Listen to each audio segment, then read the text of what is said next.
Hello, welcome to TisTalk. Welcome to TisTalk. This is a podcast coming from Tisbury, Wiltshire and surrounding villages. I'm Julianne Murphy. And I'm Mary Myers. All right, it's the week beginning Monday the 28th of July. Hello, Julianne. Hello, Mary. Now, Mary, you've been very busy with a certain project. I have, indeed. I have made a new website for TisTalk. Yeah, it's amazing.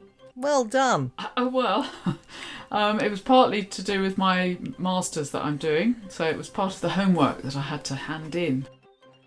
But what a great thing it is. Well, I hope listeners will think so, yeah. So the first thing is that it's very, very simple. It's tistalk.co.uk. So before we had Buzzsprout, blah, blah, and it was difficult to tell people about or to spell or whatever. Now it's just tistalk.co.uk, very straightforward. And then it gives us a searchable option. So if you want to look up your uncle who was on TisTalk or whoever, yourself. A certain subject you're interested in. Exactly. You can just put that in the search bar and it should just come up. Any of the 115 past episodes, and it'll say which of those it was on. So then we've also got the Yew Tree Chronicles. And I mean, I'm still building it up. I've got an about bit about ourselves. And there's a contact form in there if you want to get in touch with TisTalk. I think it really enhances TisTalk. Well, let's hope so. Yeah. So what have we got on the programme today, Mary? Okay, so this is our list. So we've got the great pavement walk with Richard Burt, who is blind and was on a previous programme. He and I went down from top to bottom of the high street and recorded all the hazards and difficulties of negotiating the narrow pavements in Tisbury with his guide dog. It's almost like a white knuckle ride. Now, we're going to have, obviously, you and him and the audio of that, but the film of that is going to be on the website. Yes, so people videos. can ping onto the website and actually live that journey with that dog going down the high street and how difficult it is. Exactly. So then after that, we've got Steve Tonkin talking about what to look for in the night sky at the end of July, early August, meteor showers and things like that. And then we've got Peter Shallcross and I in a field talking about Marsh Fritillary caterpillars. Brilliant. It's a niche interest, but I think a nice piece. And then we've got the Yew Tree Chronicles, the final one of this season. In fact, we should say this is the final TisTalk of the summer season anyway. Of course, yeah. And then we've got the What's Ons. Okay, sounds like a good programme to me, Mary. And we begin this episode with something that truly opens our eyes and ears to the everyday experience of navigating Tisbury High Street as a blind person. Local resident Richard Burt took Mary on a walk down the road with his guide dog, and she captured what he hears and what his dog sees or senses. It's a powerful listen that highlights the real challenges of narrow and often non-existent pavements in our village. So, Richard, we're going to start our walk from the Nadder Centre down the high street. We just head out of here, we head right and we head off down Church Estate, and then we go into the quarry, we go left at the quarry and we'll work our way down the high street. Okay, great. And we'll see what obstacles we meet and what we can negotiate. Yeah, I've already noticed there's a few bins out and a few things, so hopefully we'll come across a few bits and get the dog to work. Yeah. So Rich is just putting the harness on the dog, on Dilly. You're making sure the GoPro's working. Yeah, I'm just going to turn it on. GoPro, start recording. So we're recording. So basically, I'm going to be working Dilly. He always works off my left, so I can open doors on my right, and we're good to go. So I'm going to ask him to phone right. Dilly, phone right. Let's go forward. Okay. Good. Nice and steady now. Good. Show me the way. Phone right. I can work him without any verbal contact, but I choose not to. It just gives him reassurance. Phone me the curb. Okay, Good, so wait. we're having to cross here. Good boy, straight on. I'm really surprised how fast he's going. He keeps me fit. Yeah, he does. Good boy. It's not just a little amble, it's No, yeah, quite definitely. a cracking pace. Yeah, I think it works out about 3 miles an hour generally. Right, I see. So he does keep me fit. Yes. Good boy. He's a very fit dog as well, of course. Yeah. So you keep him fit. Good. Let's go straight on. Where's the curb? Let's go, nice and steady. On. Good. Okay, so how do you know that the curb is the height that it is, as it were? Okay. With Dilly, I work him off of the shoulders. So as soon as he makes movement, I know whether he's moving left, right, whether he's stopped. So you can feel how far he's gone up because of the definitely. responsiveness of the harness. Yeah, because it comes off his shoulders. If it's off his back, it wouldn't be so responsive. Right, Dilly, see. show me the way, show me the way. Find all the way left. So we're going left up the quarry from Weaveland Road. Okay. Good boy. Now there's some overhanging Straight on. branches. Watch. Dilly, watch. Good. Straight on. Find the curb to the right. Turning right Straight on. down the high street, Good. past Heaton's Arts, Crafts and Antiques. I'm going to address the curb here, so I'm going to ask him to go back right all the way round to the curb, basically, and then now I'm at the curb. This path down to my right goes very narrow. Very narrow. And for me to work Dilly, it would mean I'd have to work him on the roads down the path. Right. I don't want to ever do that. I could No. roll my ankle, I could end up, a car or whatever. So I'm Yes. going to cross here, Okay. and we're going to head down to the left-hand side now, so I can Okay, keep him and getting can some I work. keep on your right, perhaps? Yep, So whatever's I'll just it- walk on the road. Yeah, whatever's easiest Right, for I'm you. coming round your Cool. back here, and we're going to cross Cool, forward. the road. Show me the curb, Dilly. Yes, good. Right, straight on, let's go. Right. We're So good. we're going down the high street now on the left-hand side, Yeah. down towards the bottom.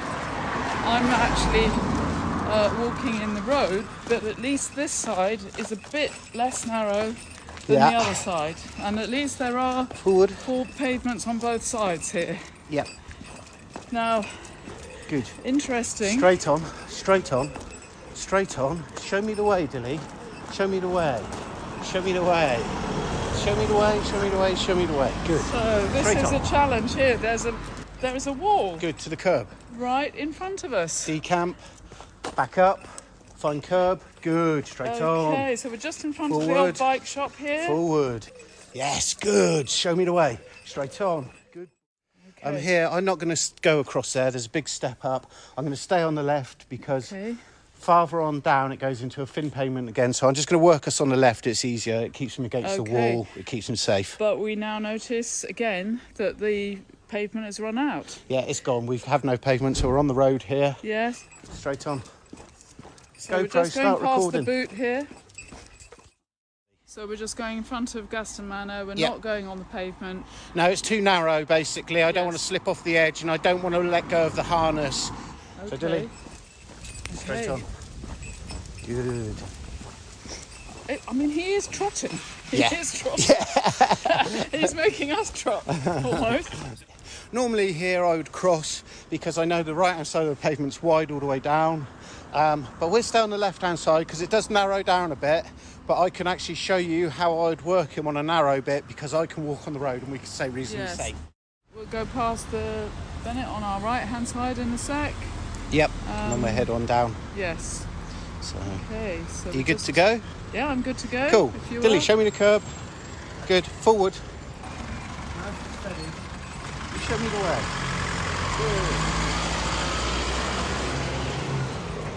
Good. Good. Going past Boots, Good. Straight on. past the DIY shop. We're going past all the shops now. Yeah.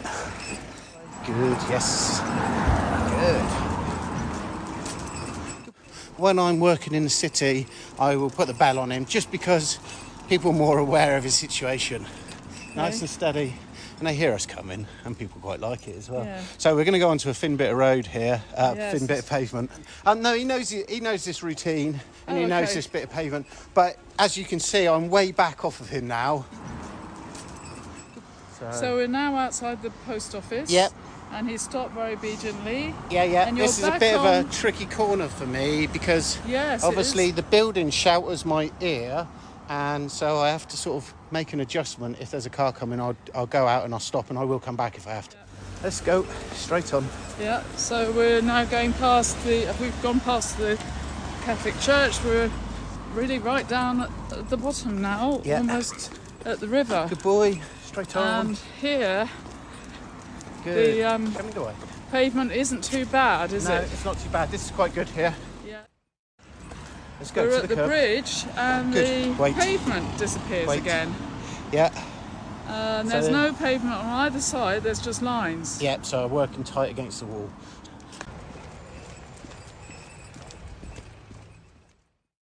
So all in all, Richard, how do you feel about that walk down from the top? There weren't too many obstacles. Not There was too nothing bad. that Dilly basically turned to me for me to give him the reassurance of what he was doing was right. There was none of that today. No.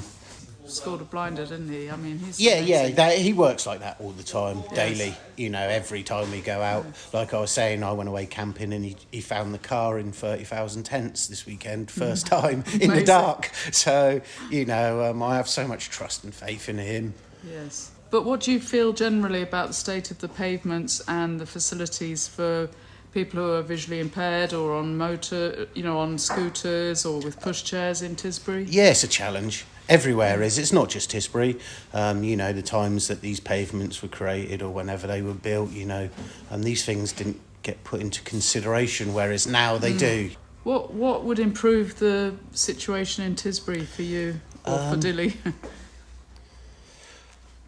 I don't really know. Speed limits, I think. For me, obviously, like I said, I'm going to be walking out of here with no pavement and From the station out off to... to Anstey. Yeah, out to Anstey, so there's no pavement. So No. And people do drive at phenomenal speeds. They do. All it takes is them to meet someone on the corner I'm on, and they're going to have nowhere left to go. So yeah, I'm just really conscious of that. What about that wall just above the boot there as we were coming down? Would you like that removed? Well, truthfully, you know, for me, it wasn't too much of a barrier. But if I was using my long cane, literally, I'm not going to know that's there until I'm on top of it. My cane's going to jam into it, probably, you know, either jam into my chest. So, yeah. Yeah. Interesting that you say the one thing would be to slow the cars down, though. Yeah. Definitely, I think so. You know, I know that it's a crazy fast world we live in, but some of the speed people drive down those back lanes, you know, is quite frightening. Yeah. Great. Thanks so much, Richard. It was an adventure for me as well. You're welcome. Anytime.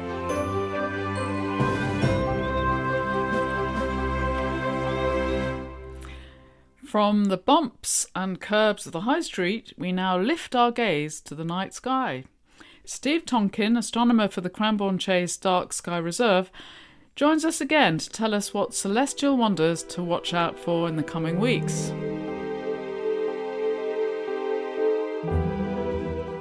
Thanks very much for coming on TisTalk again, Steve. Oh, it was great to be back. Not so long ago, we were talking about Deneb, which means tail. So Deneb is a star, and you left us on a cliffhanger. You said it's the tail of a swan. Yeah. So what is all that about? Well, the swan is the constellation of Cygnus. You know, you can see where it comes from because we call baby swans cygnets. Right. So Cygnus the swan is a nice big constellation, and when you look at it, you'll actually see it's actually got the Milky Way as a background to it, which makes it rather nice. And what it looks like is a big cross in the sky. Sometimes it's called the Northern Cross. And Deneb, which is the tail of it, is actually like the top bit of a, say, a Christian cross, if that's how you imagine a cross. Mm. And it's got the two wings going across it, and they stretch almost the length of the whole thing. And then you've got a row of stars carrying on along the Milky Way, and they end with a beautiful star at the other end of the cross, which is a star called Albireo. Oh, they have these fantastic names, don't they? Yeah. It's beautiful because it's actually two stars. Oh, But okay. you need binoculars with quite a bit of magnification on, or better, a telescope to be able to see this. And it's like gold and sapphire in the sky together. So you have these two stars close to each other. The brightest one is a sort of golden yellow colour, and the one next to it, although it's not actually next to it, it's a heck of a lot further away, it's just a line of sight thing, it's a sapphire blue. So they've really, I think it's just absolutely stunning. And so for anyone who thinks, oh, all stars are white, well, no, they're not. This is a really good example of it. And we're at the head end, are we? Because Deneb was the tail end. Yes, so we're at the head end of the Swan, which is the southern end of it. Right. And that's where you'll find Alboreo. So what does Alboreo mean? Nobody knows. Oh. It's one of a lot of star names have come down to us from other cultures, and a lot of them have their names have changed slightly, or the pronunciation of their names, and what Alboreo means is just completely lost. Nobody really has any idea at all. I see. Right. And of course, in August it gets light later as well, so that all helps. You don't have to get up so early to see them. Right. What about shooting stars? Well, the second best meteor shower of the year is on August the 12th. Well, it peaks on August the 12th. Actually, it's already started now, and it'll carry on for at least 2 weeks after August the 12th. Right. But that's when it's best, and it's when Earth passes through the debris left by a comet called Swift Cuddle. Swift Cuddle? Swift Cuddle. Oh. But I think Swift Cuddle's better, isn't it? Yes. And we go through these great, they're little grains of sand. They come into the atmosphere and they're going so fast, they generate an enormous amount of heat, and that's what we see. We see this. They ionize, and we see this little ionization trail behind it. So the best place to look is actually overhead, if the moon isn't there. Unfortunately, the moon is going to be a bit in the way this year. We've got a gibbous moon, which means it's a bit bigger than half. Right. So the light blocks out the view. It blocks out the fainter ones. People always say, oh, you've got to look at the Perseus. They come from the constellation of Perseus. That's where you've got to look. No, they're all over the sky. If you're looking at where they're actually coming from, they're coming straight towards you. All you'll see is a flash of light. If you want to see a trail across the sky, the best place to look is where the sky is darkest, which is almost always overhead. Right. Because they're called the Perseids or something. They're called the Perseids because they appear to come from a point in the constellation of Perseus. But that's not actually accurate. Well, it is. Strictly speaking, no, they don't. They come from the dust of this comet, but they appear to come from there. They're all coming parallel, and it's like how railway lines tend to converge into the distance. Yeah, meteor showers, if you look where they come from, where they appear to converge into the distance, and the point at which they appear to come from is in the constellation of Perseus. Right. Well, we'll look out for that. Yeah, do. Yeah, just sit around on a lounger, keep warm, share them with friends, so you can see them most. It's a great fun thing to do. Thank you very much, Steve.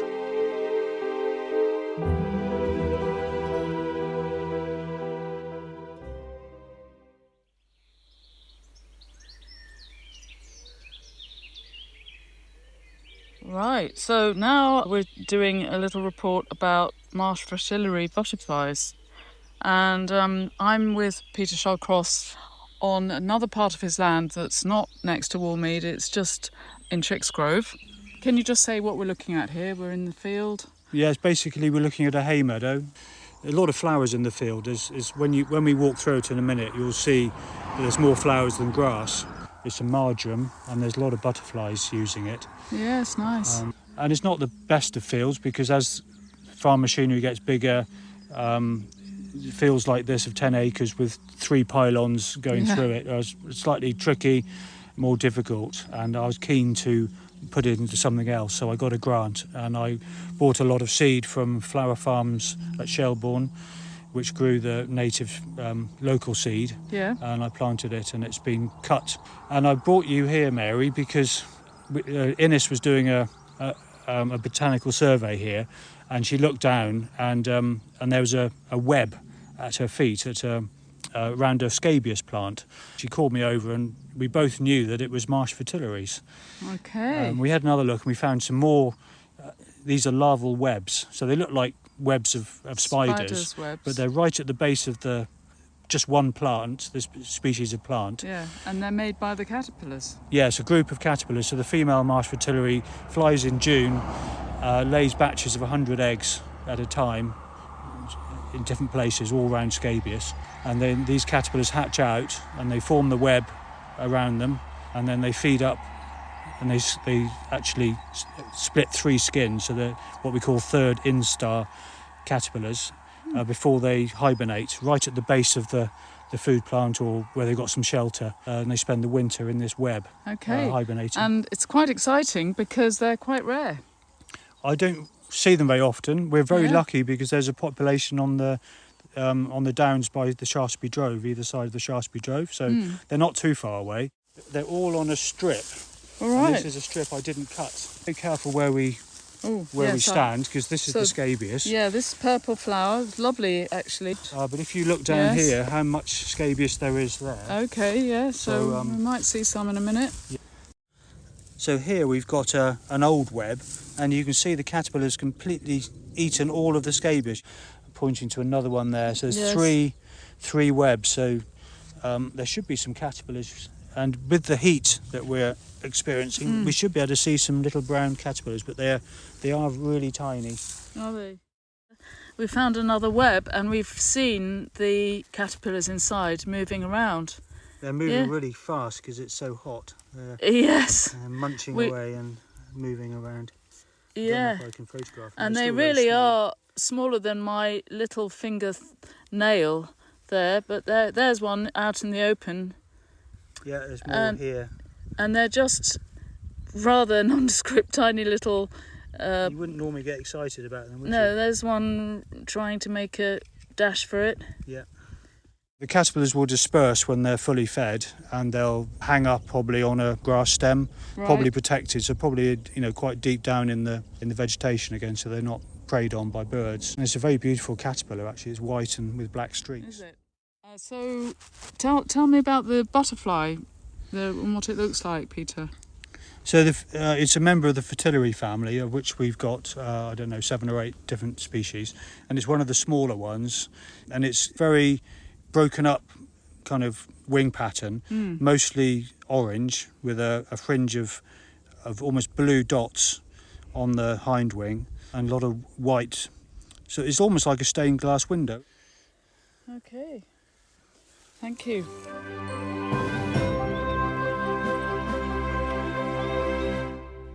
And now for a very different perspective, quite literally, from our ancient village Yew Tree. Yes, Liz Coyle Camp is back with another comical take on Tisbury's long and leafy past. This time we go back to the late 17th century for the Glorious Revolution, as seen through the wooden eyes of a tree that's seen it all.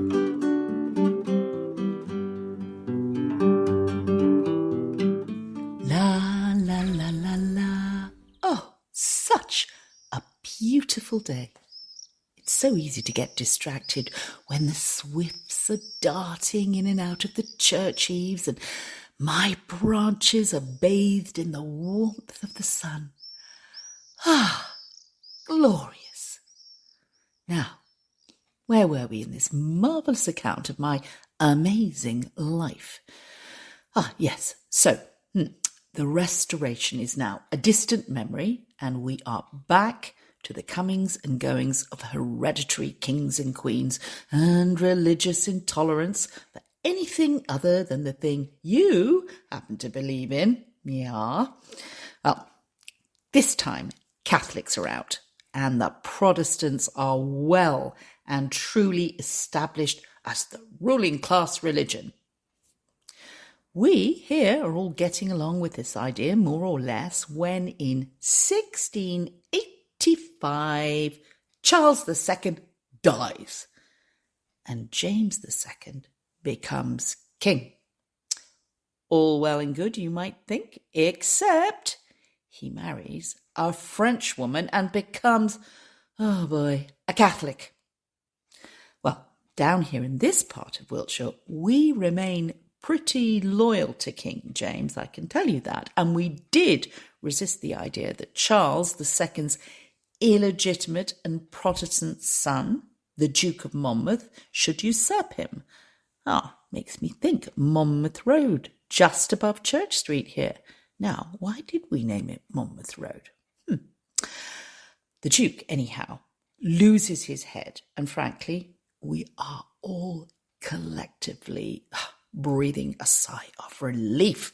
Catastrophe averted.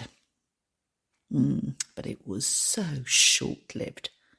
Can you believe it? By 1688, the ruler of Holland, William of Orange, strange name, lands on the Devon coast, and after a few skirmishes with James II's soldiers, notably one near Wincanton on what is now the A303, and a bit too close for comfort for Tisburgers, he is invited by the House of Lords to become king and save England from Catholicism. Well, James II ups and legs it off to France, leaving his loyal and, in these parts, mostly Catholic subjects to face the fallout. But the village of Tisbury had one whopping card up its sleeve. William of Orange was married to Mary, who was James II's Protestant daughter and, wait for it, the granddaughter of Edward Hyde of Hatch House. So, this put a glow over this area that we could all bask in. And it didn't end there. The next queen was her sister Anne. So as far as we were concerned, these were local girls made good. So Anne took the throne in 1702 and held it for 12 years, but very sadly for her, she was to be the last of the Stuart monarchs, as not one of her 17 pregnancies resulted in a child that lived past childhood. Oh, what us poor females had to put up with in those days. Not even a queen was immune from rubbish healthcare. In Tisbury, harmony between the different religious sentiments actually continued during this time. And the incumbent Arundel family were good eggs and well known locally for their benevolence towards their tenants, and their contributions to local infrastructure fostered goodwill among the broad community. Local boy Chris Wren was up in London designing a large new cathedral, and although we were a long way from the big smoke, we couldn't help but feel we had friends in high places. And of course, Tisburgers were shaking up the colonies as well, with the establishment of Tisbury and Chilmark on Martha's Vineyard, off the coast of America. A visitor might have thought us a sleepy backwater, but we were far from that. Tisbury folk were actually helping to shape the world. Not me, of course. I just stood here. I am, after all, a tree. Next time, the Georgians.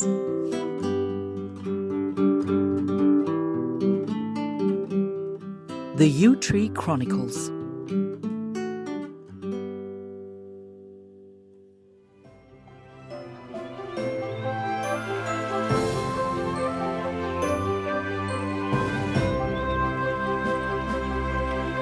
And here are the what's-ons with Louis Davison, and a quick addition to what he's going to say.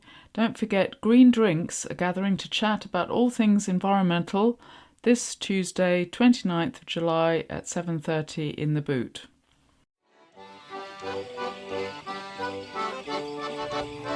Here's what's on in Tisbury and surrounding villages from Monday the 28th of July to Sunday the 3rd of August. On Monday the 28th, from 9:30am, the Footpath Club will be doing one of their maintenance parties. For details, please phone 01747 871 105. On Tuesday the 29th of July at 7pm, the Tisbury Flower Group will be having a demo of flower arranging at the Hinton Hall. On Wednesday the 30th, from 10 to 12 noon, the Tisbury Memory Group meets at the Hinton Hall. On Saturday the 2nd of August, the Natural History Society has an outing to Hengistbury Head, leaving the Nadder Centre in shared cars at 9:30am. This will be a leisurely walk of about 3.5 miles, appreciating the fabulous sea views as well as the diverse habitats of this unique spit of land near Christchurch Harbour. Go to tisburynaturalhistorysociety.com for more details. From 10 to 11am, Tisbury's Country Market takes place at the Victoria Hall. Also on Saturday, there's aqua aerobics at Tisbury's open-air swimming pool from 10:45am to 11:30. It's £10 a go, or buy a block of 10 sessions and save £10. This is open to all. And so is the pool, every day of the week. An adult swim is £6, children £4.50, 4-year-olds and under for free. Spectators is only £1. Opening times at the pool are on their website, which is tisburyswimmingpool.co.uk. And that's all for this week, and for this season of TisTalk. Have a great August, and see you again in September.